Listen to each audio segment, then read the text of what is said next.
So my name is Dion McGee, and I'm the e-commerce and retail lead in Facebook.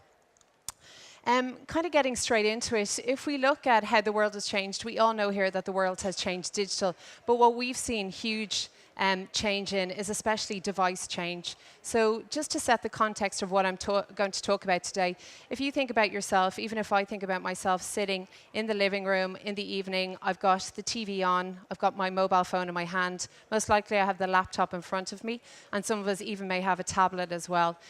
The world is just becoming more interactive with a lot more devices, and for marketers, that's becoming a huge challenge. So I'm here today to talk to you about not only how Facebook can help, but also as marketers, how you should start to consider those different ways of looking at that cross-device measurement and how you can bring that back to your brands. So the reality around this is that mobile is the key in this big shift of cross devices. Some of the Enders reports that came out at the beginning of this year said that in the UK, over 50% of all online activity is actually happening through mobile. On Facebook, we're actually seeing that this is a lot bigger in the UK, and I'll go on to discuss that more.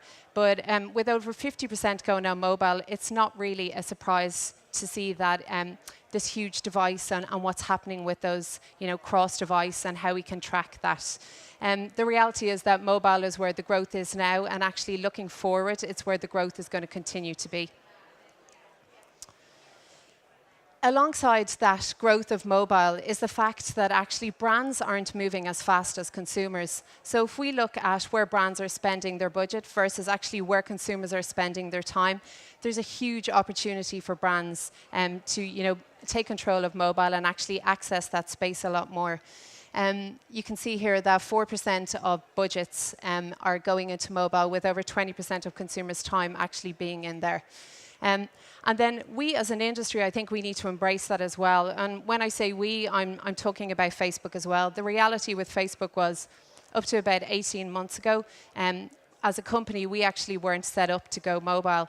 And what Mark actually done was he took a stance. We started to see that the platform started to change. We started to see that people were coming more and more on mobile. So we made a decision that unless a product actually works on mobile, it wasn't being released. When we see product images or actual new products for the first time, they're always looked at on mobile so that we can see what consumers are going to see and how they're actually going to access the platform. So as a business, we've had to take that decision to ensure that we're set up to follow where consumers are going to be. So I kind of spoke earlier about how we're set up for mobile and actually how those mobile numbers are. Every single day in the UK on Facebook, we have 26 million people log onto our platform. Out of those 26 million people, 23 million of them primarily use mobile as a device to access Facebook. That's over 88% of our consumers accessing Facebook through mobile every day in the UK. So just thinking about that as a brand and thinking about some of the stats that we followed, we can see in Facebook how consumers' behavior is changing. So it's just bearing that in mind. The other thing alongside this, it's not just a case of people actually spending more time with one screen than another. It's actually a huge transformation. Our mobiles ultimately are the remote control of our lives. We're looking at what people do, how they connect, where they connect, and what they connect with. It gives brands a real opportunity to be able to connect with consumers at real-time purchase decisions. So when consumers are making those final purchase decisions, brands actually have the ability to be able to reach out and connect with them at that time. And real estate is shrinking. If we look back a few years ago, e-commerce actually started to disrupt the storefront. The storefront was where consumers went to find out about things. E-commerce came along and actually started disrupting that. The reality with that is that mobile is actually coming along now and disrupting e-commerce. So the screen is getting smaller every time. So what this means is that marketers have to make sure that their messages are working harder and they're landing quicker, and consumers are actually getting them much better because of the fact that there's this small real estate to be able to talk to each of your consumers. If we actually look at a McKinsey report that they done, what they looked at was they looked at 5 habits of highly effective retail markets. So you can take a look. You can see the number 1 there is know me to serve me. I'm going to go on and talk about that a little bit more. But the reality of that is making sure that your message is personalized, making sure that when you reach out to consumers, that actually it's a message that they want to see, it's a message that they want to hear, and that it's really relevant to them at that time. And alongside the fact that obviously personalization is key, also consumers are having to face a lot of different messages. If we look back to 1970, when on average each person had about 500 messages a day, right up to today, people are exposed to about 5,000 adverts every single day. So as a marketer, that means that your advert has to work even harder to be able to stand out from all this noise. Not only does it have to work harder, but it has to work harder on a smaller screen. So bearing that in mind. So that kind of leads me on to what I'm actually going to talk about today. And there's three key things that as Facebook, we feel that we can help you with. And as marketers and brands, we feel that actually you need to be considering. So the first one is discovery. Making sure that in amongst all this noise that actually consumers can discover your brands. The next one is personalization. Making sure that the message that you land with each person is actually really relevant to them, that you're talking to the right person at the right time. And then finally, and most importantly, is measurement. So return on investment, making sure that you can measure no matter what device consumers start their journey in and what device they end their journey in, you can actually put that all back and be able to measure it. So I'm going to start off with product discovery. With product discovery, having a seamless presence across all different devices is absolutely critical for marketers. If we look at Facebook, we know who users are. When you log in, whether you log in on your mobile, on your laptop, or on your tablet, we can actually see your pattern and follow where you go. For marketers, that's really important. What it means is that you can actually follow what people do, where they start off their purchase journey, and actually where they end it. In relation to product discovery, Artfinder is actually a really good example of a brand that we work with that actually allows people to be able to discover what they offer. So they put images in Newsfeed of some of the art that they offer, or the paintings, or the drawing. Alongside that, what they also do is they allow people to be able to click straight through to their website, so being able to find their website. And they also ran mobile app install adverts with us, where people had simply an instruction here to be able to click on a mobile app. It drove them to the Google Play or the Apple App Store, downloaded the app, and suddenly people could actually discover more about Artfinder on their own mobile. So showing that actually Facebook can allow you to be able to be a place where consumers can go and discover your products. Moving on from this, what we feel in Facebook is we believe that Newsfeed is one of the best places for brands and for consumers to be able to discover products, whether it's in the morning when you wake up, on your way home from work, at lunchtime. When we look at Newsfeed, many people check their Newsfeed up to 14 times a day. So that's the average number. I know myself, I check it a lot more. I'm sure some people check here less or more, but 14 times is our average that people check on and log on to Facebook every single day. The other thing about it is when you, as a brand, post something on Newsfeed, it allows you to have the same creative across multiple devices, whether it's laptop, tablet, or mobile. The same creative actually works right across all three. Excuse me. Ooh. And it's actually designed for action, whether it's branding or performance. So you can see here the first image is actually branding. It's a photo. The second one is actually Shop Now. So this is actually allowing people to be able to click straight through, and Shop Now goes direct to your website and be able to shop now. We ran a test with a third party at the beginning of the year, where with these call to action buttons, we have a number of different ones available, from Shop Now, Learn More, Sign Up. And these call to action buttons actually caused a 53% increase in cost per acquisition.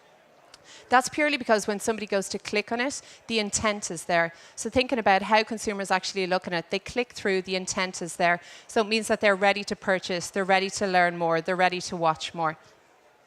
And it's the same, as I spoke earlier about mobile app installs for Artfinders. Install now. This button here takes you direct to whether it's Google Play or Apple Store.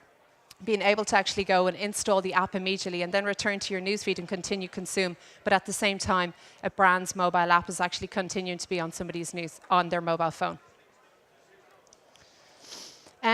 So what I wanted to do was just show you some case studies today One case study that we have is from Tati Devine. I don't know if some of you have heard. It's a UK, they're like a jewellery, they make jewellery.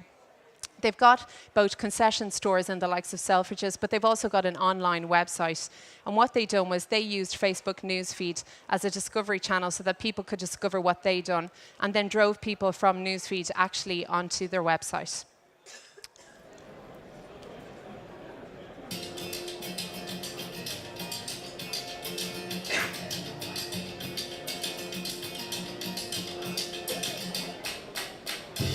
We founded Tati Devine in 1999 after meeting at art college, and Tati Devine is kind of our imagination sort of displayed out in jewellery. Found objects, anything we could find, we just stick a brooch back on it and make it into jewellery. It just felt amazing that we'd found something on the street, made it into a thing and sold it. It kind of laid the foundations of realising that we had it in us to do something quite special. We joined Facebook very early 2007. It felt like an absolute must. Tati Devine is a British brand and manufacturing is right at the heart of that. To be able to take a photo of something we're making right that moment and share it on Facebook and actually show people in real time what we're doing is such an incredible thing. It spreads the word of Tati Devine, but in a really kind of engaging way. People want to engage with you in that way and talk to you about what you're doing and actually about what they're doing. It brings those connections together. Boosting a post actually gives us that chance to reach people who are beyond our fan base. Facebook is actually responsible for 50% of social media traffic to our site and 65% of social media revenue. So actually to have Facebook to show people all about our brand and into our world is kind of like having a cup of tea with them, which is a really lovely thing to have. A lot of people are coming from Facebook to our website. Sometimes you make stuff and you know it sells, or you sell a few, you don't really know what people think, but all of the encouragement and kind of the overpowering love, yeah, it's phenomenal. It matters to them, and that matters to us. So hopefully that video kind of brought to life a little bit how retail and e-commerce brands can actually use Facebook Newsfeed as a discovery channel. The next thing that I really want to talk about is personalization. And when we say personalization on Facebook, we don't mean one-to-one conversations with people. What we mean is actually personalization at scale. A really simple and really effective example is Amazon. So last year when the US Air Authority actually changed the fact that you could leave the Kindles on when flights took off, Amazon on the day put out this very timely message. But what's very clever is the targeting that they done. What they done was they took their CRM database of people that they already knew owned Kindles, and they inputted that into Facebook. They then excluded those people, so it was a pure customer acquisition. What they very cleverly done then was overlaid Facebook's own targeting of people who actually were frequent flyers. So they were able to target people who didn't own Kindles, who were frequent flyers, with this message of 15% off your new Amazon Kindle. So it was basically one of their biggest sales days that they ever had. And what that does is it's talking about more the fact that it's the right message to the right person at that right time. So they literally launched this on the day it happened. The other one that works very effectively is PIMS. So PIMS have actually gone ahead, and what they've done, they worked with a whole strategy with Facebook, and they built their whole summer campaign. And what they've done was every Thursday and Friday, in between 5 to 6, they post. It's PIMS time. It was all based around the weather, driving people to actually go out and think about PIMS at the time that it was most relevant to them. In relation to this personalization, as mentioned there with Amazon, targeting is really key to this. So having the right message is fine, but you need to make sure that that right message gets to the right person. So if we look at Facebook, the reality is that good targeting quite a lot is very different to, say, for example, a fashion retailer, they're advertising 20% off shoes to everybody, versus a fashion retailer merchandising shoes to women 18 to 34 who are lapsed customers, who maybe live in London and actually are interested in fashion. So thinking about the fact of what you can do on the platform. I know earlier on I was at a Shop Direct. Gareth was here from Shop Direct. I'm not sure if anybody saw it, but he actually mentioned the fact that when somebody has paid off all of their bills with them, they have 48 hours to reach that person at the right time with a message to be able to ensure that they actually continue on as customers. Otherwise, they've seen through all of their data that they tend to lose 66% of customers. So they had a 48-hour period to reach those people. So being able to reach lapsed customers is a really key thing. And let me just talk to you about how that works on Facebook. So we have 3 different types of targeting. Our first targeting is our core targeting. It's where you can overlay things that people choose to share on the platform, whether it's gender, whether it's age, whether it's likes or interests. We also tend to work with third party called Axiom, where we can take what people do off the platform, such as buy new cars, and be able to target them as well with the core targeting. Our second and our most important, which is what I was talking about in Amazon, was custom audiences. So what custom audiences is it allows you to take your CRM database, whether it's a list of email addresses or phone numbers, you input that into Facebook, and we actually find those people. We find a percentage match rate. That data gets encrypted, so Facebook actually never finds it, gets hold of that data. We don't ever know who your customers are. And you actually don't find out who of your customers are on Facebook, but what you do get is a percentage match rate. So that means that we adhere to all privacy policies. So all you ever get is a percentage match rate. General match rates that we have seen have been anywhere from kind of 60 to 70%. I've seen it go as high as 85, really depending on what your custom database is made of. So you can go and you can find these people. And if you're doing a customer acquisition, you can choose to exclude your current customers. So you're basically minimizing your wastage and maximizing your budget. What you can also do, and where custom audiences works really well, is when you start to segment up your customers.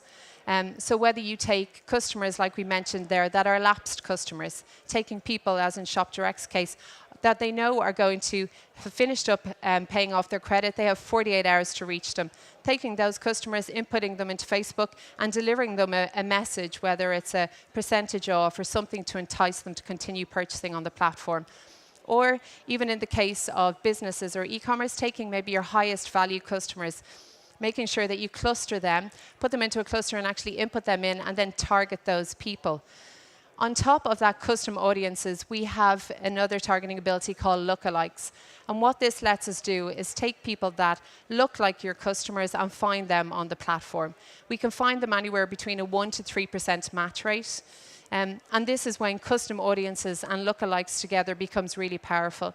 If you have a small CRM database and you don't want to hit high frequency, you don't be sending different messages out to the same people over and over, using lookalikes actually allows you to expand your database and to be able to reach more people that look exactly like whether it's those highest value customers or customers that are interested in specific things. The other thing that we have is website custom audiences. So website custom audiences actually allows you to retarget, and that's based on people who have landed on certain areas of your website. So whether it is somebody who has landed on all the areas around shoes and then retargeting them with a message around a sale of shoes. But what we also allow you to do with website custom audiences is overlay our core targeting on top of this. So being able to make sure everybody who landed on the shoes page, but that was still women 18 to 24. So still making sure that you're keeping within your key target.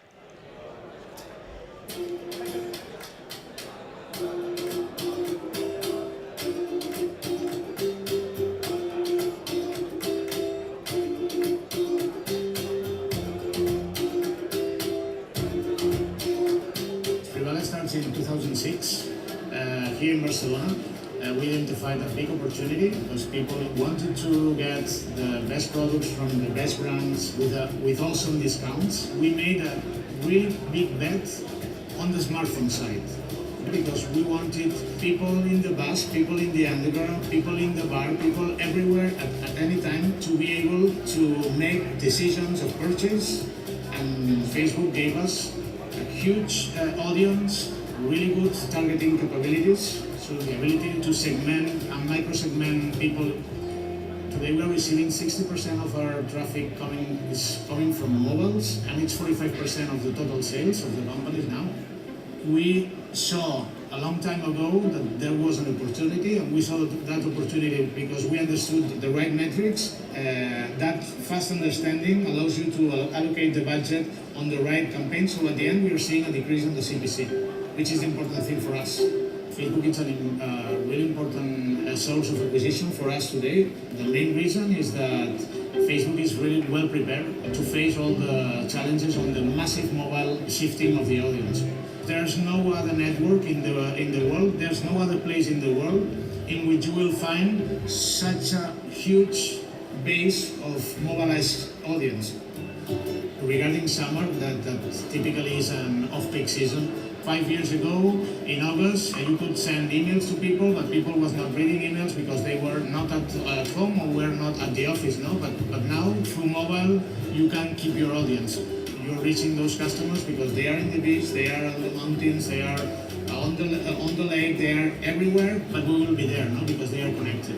In this sense, for our business, it's good because we can smooth that seasonality drop.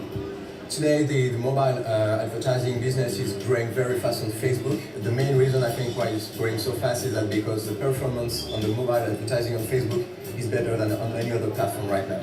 Mobile is key for Privalia. I cannot imagine our current business without mobile.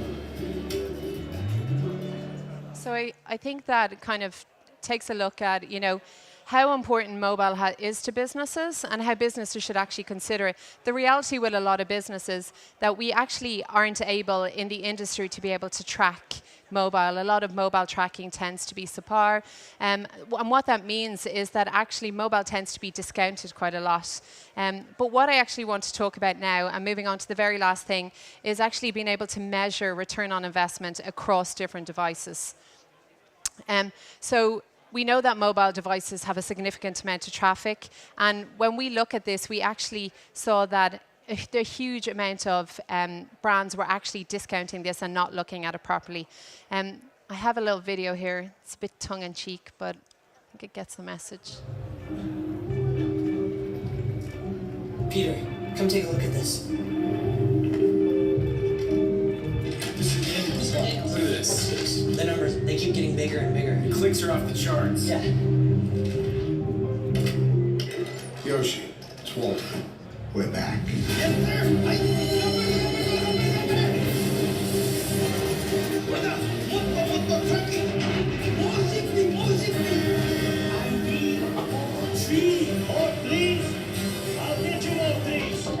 Take a look at wood pulp.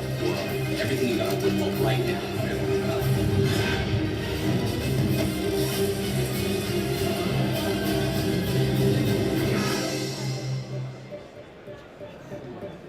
He really loves that thing.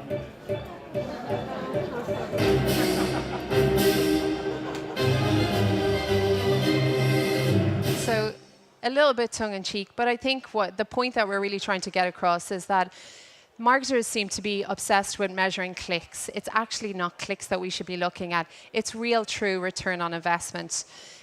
We actually done a study last year with Data Logics, and what we found was that we actually measured people who had been exposed versus people who hadn't been exposed to an advert on Facebook. And what we saw was that 99% of people who actually went on and purchased the brand never actually clicked. People may never click, but that doesn't mean that they haven't taken in the brand message and been exposed. So it's something just to bear in mind, especially when we're looking at KPIs moving forward, trying to move more away from clicks and actually having final end sales and real marketing goals as the key thing. So we have two key ways of doing this on Facebook. The first one is the online conversion measurement. And what we do is we actually have a lift test. So we almost build a Chinese wall. We expose 50% of people to the advert, and the other 50% of people aren't actually exposed. And then what we do is we use your custom audiences, we input that in, and we match the people who have purchased versus those who hadn't purchased, exposed versus non-exposed. And then we actually measure sales uplift. So we have a number of different case studies on that to actually be able to go in and measure based on people who are exposed, who actually went through and purchased. The other thing that we have launched quite recently, just in the last 2 weeks, is some of our cross-device measurement. So I've kind of spoken a lot about the fact that we know who people are when they log in, whether you log in on mobile or desktop.